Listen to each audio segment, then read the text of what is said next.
La corrida n'existe que dans le sud de la France, plus particulièrement dans 11 départements. Elle tire son origine de l'Espagne, puis elle s'est exportée au Mexique, en Colombie, au Venezuela, au Pérou, aux États-Unis, mais sans mise à mort. Il existe des variantes de la corrida, notamment le taureau de fuego, littéralement taureau de feu, tradition au cours de laquelle des festivaliers hantent un taureau dont les cornes ont été enrubannées d'un produit inflammable. Le taureau, terrorisé, court dans tous les sens, gesticule, se transformant en véritable brasier vivant. Les flammes brûlent ses yeux, le rendant aveugle, s'il ne meurt pas immolé. Cette tradition abjecte, qui date du XVIe siècle, a été à ce jour abolie dans la plupart des provinces espagnoles. La noviada, quant à elle, est une corrida où des apprentis toreros, des adolescents, voire des enfants, se font la main sur de jeunes taureaux, des veaux, lors de spectacles ou bien dans des écoles taurines, des régions de Camargue, d'Avignon ou du Languedoc. Une corrida se déroule de la manière suivante. Lors d'une corrida, 6 taureaux sont mis à mort par 3 matadors successifs. Matador qui signifie tueur. Chaque prestation, qui dure en moyenne une vingtaine de minutes, se divise en 3 étapes. 3 tertios. Premier tertio, le picador, à cheval, enfonce une pique de 30 cm dans le cou du taureau et fait un mouvement de vissage pour obliger l'animal à se prosterner. Donc ce que les aficionados appellent la noblesse du taureau provient en réalité d'une impossibilité du taureau à redresser sa tête à cause de ses muscles sectionnés. Mais dans le langage technico-artistique, on appelle cela le réglage du port de tête. Deuxième tertio, les banderillos plantent 6 harpons de 4 à 7 cm, les banderilles, dans le dos du taureau pour l'affaiblir, en lui faisant perdre son sang, tout en évitant qu'il ne meure trop tôt. Les aficionados disent que c'est pour raviver son ardeur, sa bravoure. Enfin, troisième tertio, le matador enfonce une épée recourbée de 80 cm dans le garrot de l'animal. L'estocade. Épuisé, le taureau éprouve une intense difficulté à respirer. Notons qu'il est rare que l'animal meure du premier coup. Il faut donc plusieurs épées pour qu'il s'agenouille. Le matador l'achève par un poignard, la puntilla, en lacérant son cerveau. Exhibés comme des trophées, la queue et les oreilles sont coupées alors que l'animal est souvent encore vivant. Au final, ces armes blanches meurtrissent 20 muscles, les tendons, les ligaments, les artères, les vertèbres, des cartilages, la moelle épinière, les poumons qui sont perforés, le cerveau qui est lacéré. Le taureau vomit son sang, perd 3 à 7 litres de sang et meurt asphyxié. Pour les taureaux qui refusent de combattre et qui tentent de fuir dans les gradins, eh bien, ils sont tués par des assistants qui le criblent à coups d'armes blanches.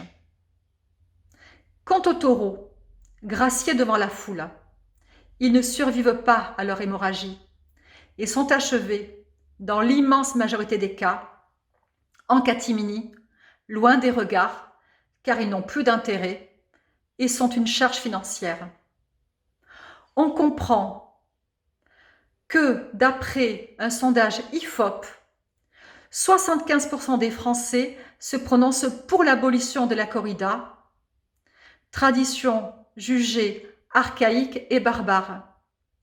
Le chiffre s'élève à 93% chez les 12-25 ans.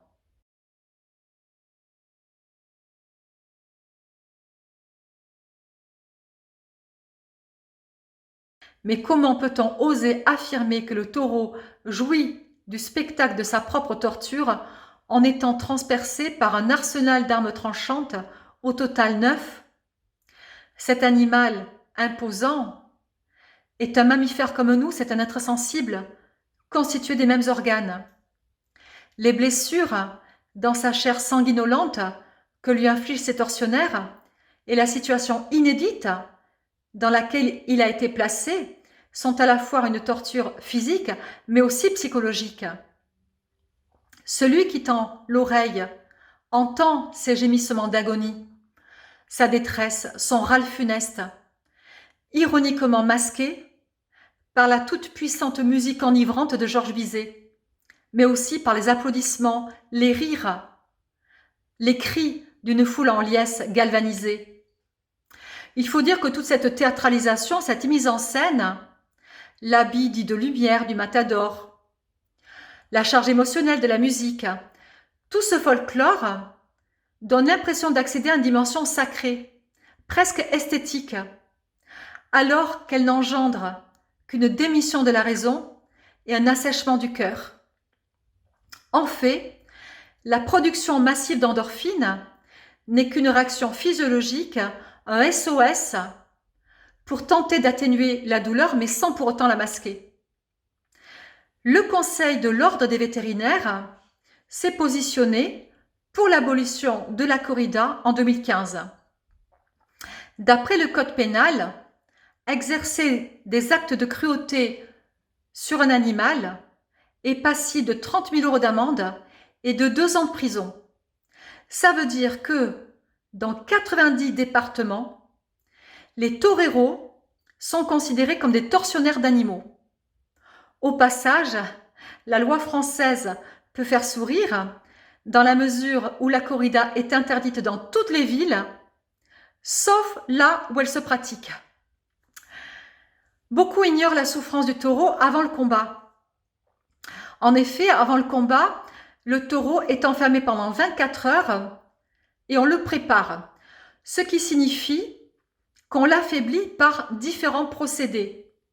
L'affêtage, par exemple, qui consiste à scier le bout de ses cornes à vif, en sachant que les cornes sont aussi sensibles que les dents. On lui administre parfois des sédatifs, des laxatifs pour les bêter. On lui enduit les yeux de vaseline pour le désorienter.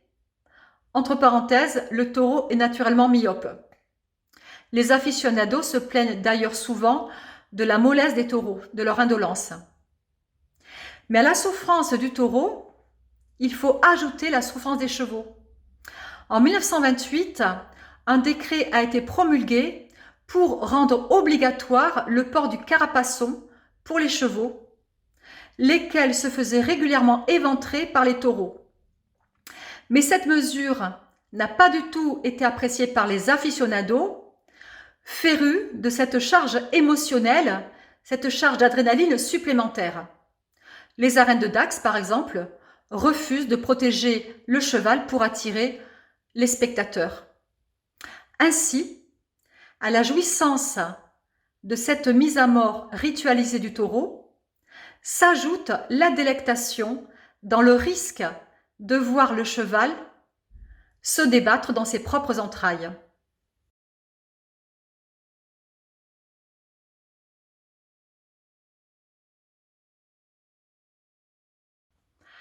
Ah, la sacro-sainte tradition.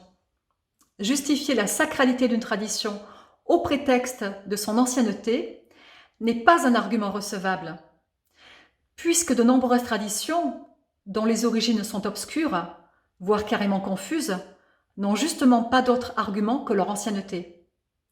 Et puis, marteler qu'il s'agit d'une tradition n'est ni un argument, ni une thèse, mais c'est un constat, c'est factuel. Qu'est-ce qu'une tradition, en effet? C'est un comportement qui perdure dans le temps. Or, de nombreuses traditions séculaires ont été abolies du jour au lendemain, élevant toujours plus haut l'homme dans son processus de civilisation. De plus, toutes les traditions ne sont pas respectables. Ce n'est pas parce que la majorité pratique une chose qu'elle est juste, ce n'est pas parce que la majorité croit une chose qu'elle est vraie. Ce n'est pas parce qu'une tradition est légale qu'elle est moralement respectable. Ce n'est pas la tradition qu'il faut respecter, mais une victime innocente qui, elle, n'a pas le choix. Quand la tradition tue, il faut tuer la tradition. C'est exclamé Maître Fong, avocat, lors du procès de Rodilhan, où des pro-corridas ont été jugés pour violence à l'égard d'anti-corridas pacifistes. Notons que la tradition de la corrida n'a pas une origine française, mais espagnole. D'origine incertaine, elle remonterait au XVIe siècle, où des employés des abattoirs de Séville s'amusaient à pourchasser des taureaux récalcitrants avant leur mise à mort. Progressivement, la mort a été codifiée, ritualisée, avec les techniques de l'esquive et de l'estocade. Les premiers toreros, d'anciens employés des abattoirs, ont été rémunérés et ont agité un tissu rouge, la muleta, en sachant que le taureau ne distingue pas le rouge. La première corrida qui a eu lieu à Bayonne, en 1853, était hors la loi, puisque la loi Grammont interdit tout acte de cruauté à l'égard des animaux. Sauf que les préfets n'ont pas osé interdire ce spectacle qui bénéficiait du soutien de l'impératrice Eugénie, épouse de Napoléon III. Cette première corrida célébrait son origine andalouse et sa venue en France. La corrida a été véritablement légalisée en 1951. Je ne sais pas si vous connaissez la pièce de théâtre Rhinocéros d'Eugène Ionesco. Cette pièce de théâtre met en lumière la manière dont le mal se banalise à cause de l'inaction de la majorité. Dans un village, des habitants sont atteints d'une étrange maladie appelée la rhinocérite. Ils se transforment absurdement en rhinocéros, une maladie qui rend bête et méchant. Au départ, la majorité ne réagit pas, mais se dit tout de même qu'une chose pareille ne devrait pas exister. Progressivement, la maladie atteint la majorité et ne rencontre quasiment plus aucune résistance. Alors au début, en 1959, quand la pièce a été éditée, on a vu dans cette métaphore de la rhinocérite le nazisme. Aujourd'hui, on peut voir dans cette métaphore de la rhinocérite n'importe quelle coutume qui se répand à cause de l'inaction de la majorité. C'est parce que la majorité est silencieuse que la minorité prend le pouvoir. Qui ne dit mot consent. Montaigne a dit « La coutume est une violente maîtresse d'école », ce qui signifie que le cerveau est particulièrement spongieux. On nous assène des traditions culturelles dès le plus jeune âge, si bien qu'à l'âge adulte, on considère ces traditions presque comme des lois naturelles. Einstein a dit « Le monde ne sera pas détruit par ceux qui font le mal, mais par ceux qui les regardent sans rien faire. »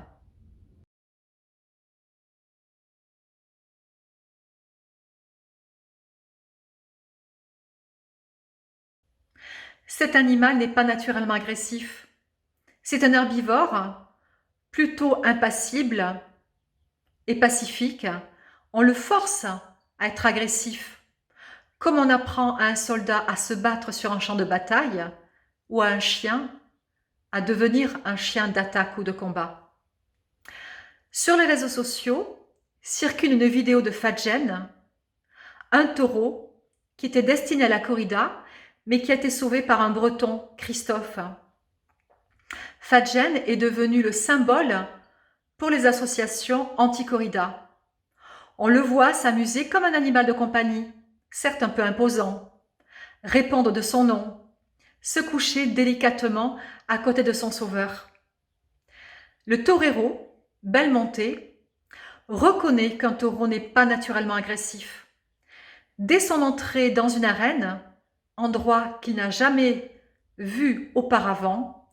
Stressé, il s'immobilise, il jette un regard furtif à droite et à gauche pour décider de la conduite à suivre. Quand le taureau charge, c'est qu'il a évalué en quelques instants que l'attaque était la meilleure option.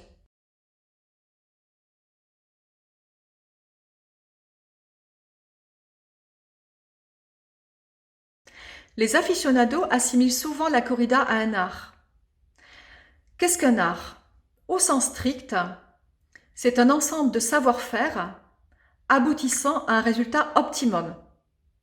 Effectivement, la corrida requiert un ensemble de procédés codifiés, ritualisés, dont le but ultime est la mise à mort, si on s'y prend avec dextérité. Pour les anti-corridas, c'est un terme galvaudé. Après tout, on parle aussi d'art de la guerre. C'est une manipulation linguistique, un abus de langage qui consiste à édulcorer le supplice d'un martyr. Dans l'histoire, la mort offerte en sacrifice d'une victime a été codifiée et ritualisée de différentes façons. Par exemple, au Colisée, dans l'Antiquité romaine, les jeux du cirque offraient d'éminents spectacles pour une foule en manque de sensations fortes qui venait admirer la dextérité des combattants, la bravoure des esclaves. Les foules se bousculaient également pour assouvir leur curiosité perverse et décomplexée lors d'autodafés.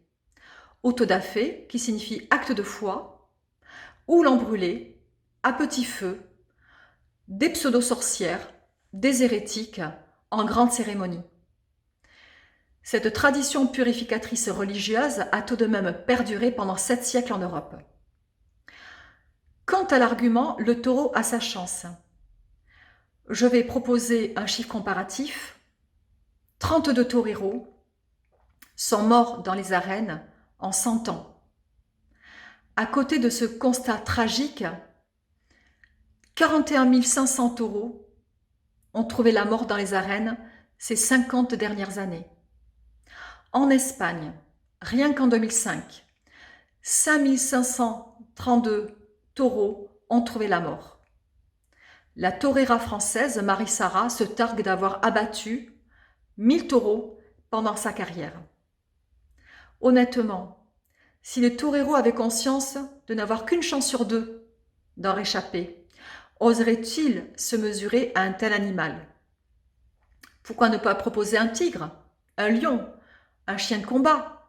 Après tout, ce sont des animaux nobles et combatifs.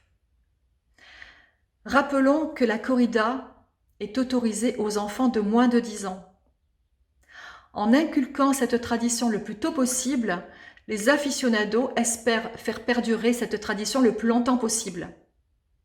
Mais pour les associations de défense des enfants, la corrida est une école de la violence. Elle banalise la cruauté à l'égard des animaux et fait perdre toute empathie.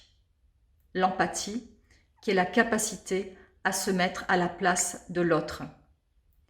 Ne fais pas à autrui ce que tu ne voudrais pas que l'on te fasse, est une maxime qui devrait s'appliquer à toute victime innocente.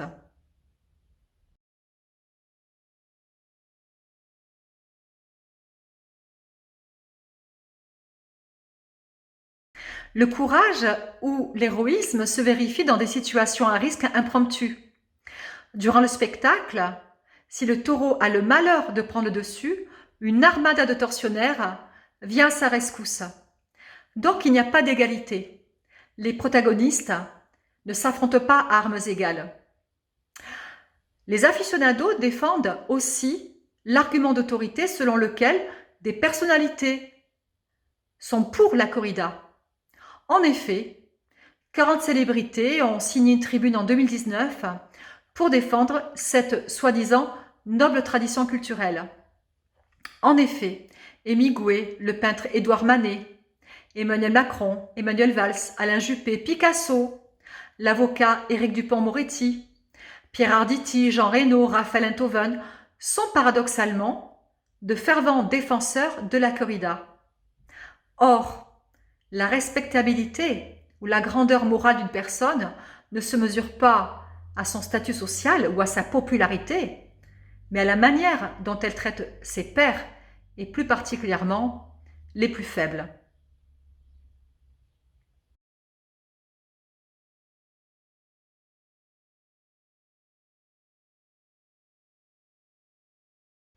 Cet argument désarmant relève d'une vision totalement anthropocentrique de l'homme, ce qui signifie que l'unique raison d'exister des taureaux serait de servir un intérêt humain.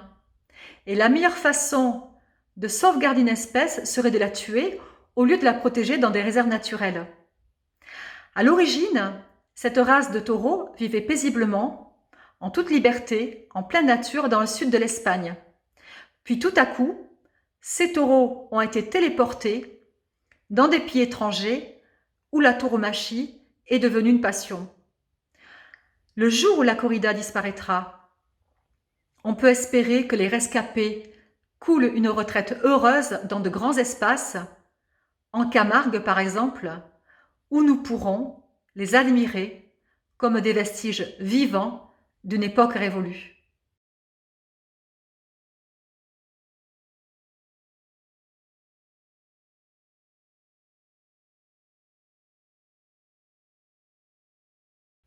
D'abord, le concept de dignité est un concept bien philosophique pour un taureau. Et puis le taureau n'a pas le choix. Et s'il l'avait, il ne choisirait aucune de ces deux options, mais préférerait couler des jours heureux dans de verts pâturages.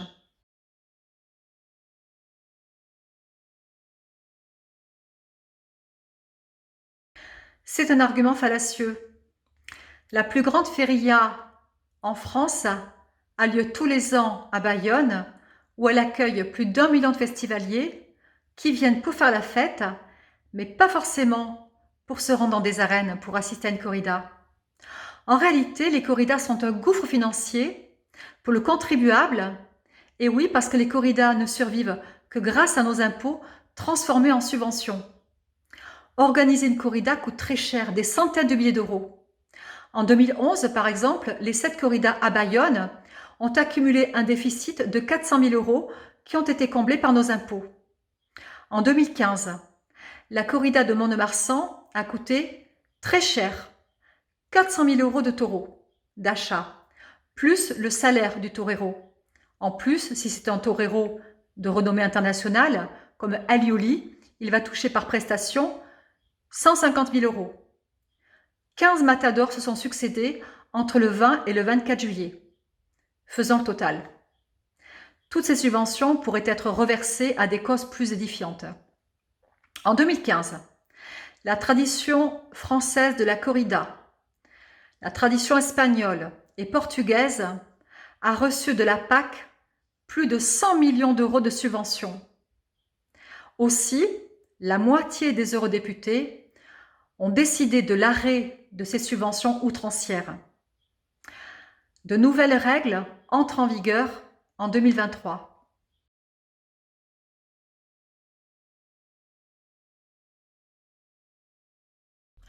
D'abord, ceux qui avancent ce type d'argument ne sont pas plus investis dans des associations humanitaires. Et vous, que faites-vous pour l'humain? Ensuite, conditions humaines et conditions animales ne sont pas incompatibles.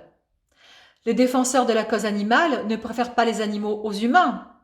Ils ont tout simplement élargi le champ de leur compassion à d'autres êtres sensibles sans défense. Pour reprendre la citation du poète Alphonse de Lamartine, on n'a pas un cœur pour les humains et un pour les animaux, on a du cœur ou on n'en a pas. Rappelons que dans l'histoire, les plus grands défenseurs de la condition humaine étaient aussi des défenseurs de la condition animale.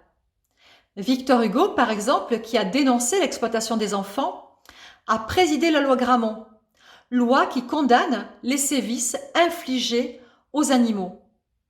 Sa citation est restée célèbre: « Les animaux ne peuvent pas aller en enfer.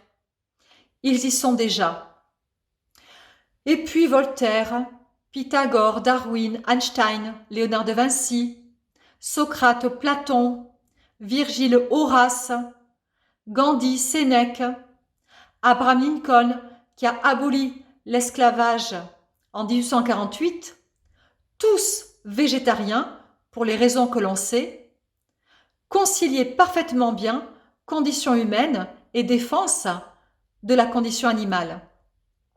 Gandhi a déclaré « La grandeur d'une civilisation se mesure à la manière dont elle traite les animaux.